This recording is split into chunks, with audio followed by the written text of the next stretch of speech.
എഫെസ്യർ 5:9 കർത്താവിന് പ്രസാദമായത് എന്തെന്ന് പരിശോധിച്ചുകൊണ്ട് വെളിച്ചത്തിലുള്ളവരായി നടന്നുകൊള്ളുവീൻ എന്ന് എഴുതിയിരിക്കുന്നുവല്ലോ. ക്രിസ്തുവേശുവിൽ വാത്സല്യ സഹോദരങ്ങളെ, നമ്മളുടെ കർത്താവിന് പ്രസാദകരമല്ലാത്ത ഇരുളിന്റെ വഴികളിലൂടെ നാം അറിഞ്ഞോ അറിയാതെയോ സഞ്ചരിക്കാറുണ്ടോ? എങ്കിൽ അത് അപകടകരമാകുന്നു. കാരണം ഇരുളിന്റെ മറവിൽ ശത്രു പതിയിരിക്കുവാനുള്ള എല്ലാ സാധ്യതകളുമുണ്ട്.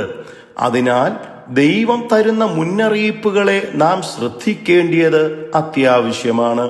2 രാജാക്കന്മാർ 6:8 മുതലുള്ള വാക്യങ്ങളിൽ കാണുന്നത് പോലെ ശത്രു വരുന്ന വഴികളെ ദൈവപുരുഷൻ അറിഞ്ഞിട്ട് അത് ഇസ്രായേൽ രാജാവിനെ അറിയിക്കുകയും ആ വഴി കടക്കാതിരിപ്പാൻ സൂക്ഷിക്കായെന്ന് ഉപദേശിക്കുകയും ചെയ്തതിനാൽ പല പ്രാവശ്യം രക്ഷപ്പെട്ടത് രേഖപ്പെടുത്തിയിരിക്കുന്നുവല്ലോ.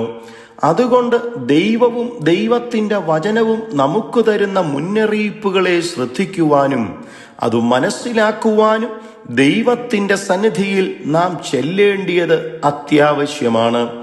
എന്നാൽ നാം ദൈവം തരുന്ന മുന്നറിയിപ്പുകളെ കേൾക്കാതെയും കേട്ടതിനെ അവഗണിക്കുകയും ചെയ്ത് മുമ്പോട്ടു പോയാൽ അത് നിശ്ചയമായും നമുക്ക് ദോഷമായി ഭവിക്കും. നഹൂം 2:1 സംഹാരകൻ നിനക്കെതിരെ കയറി വരുന്നു, കോട്ട കാത്തുകൊള്ളുക, വഴി സൂക്ഷിച്ചു നോക്കുക എന്ന് പറഞ്ഞിട്ടുള്ളതിനാൽ നമുക്ക് നമ്മളുടെ വഴികളെ സൂക്ഷിക്കാം.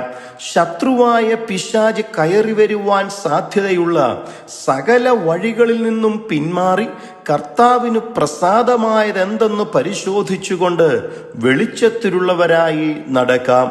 നമ്മളുടെ കർത്താവായ യേശുക്രിസ്തു ഇന്നും ജീവിച്ചിരിക്കുന്ന നല്ല കർത്താവായി നമുക്കുള്ളതിനാലും എന്നെ അനുഗമിക്കുന്നവൻ ഇരുളിൽ നടക്കാതെ ജീവന്റെ വെളിച്ചമുള്ളവൻ ആകും എന്ന് യോഹന്നാൻ 8:12 പറഞ്ഞിട്ടുള്ളതിനാലും നമുക്ക് നമ്മുടെ കർത്താവിനെ അനുഗമിക്കാം.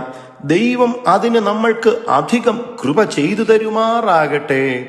God bless you.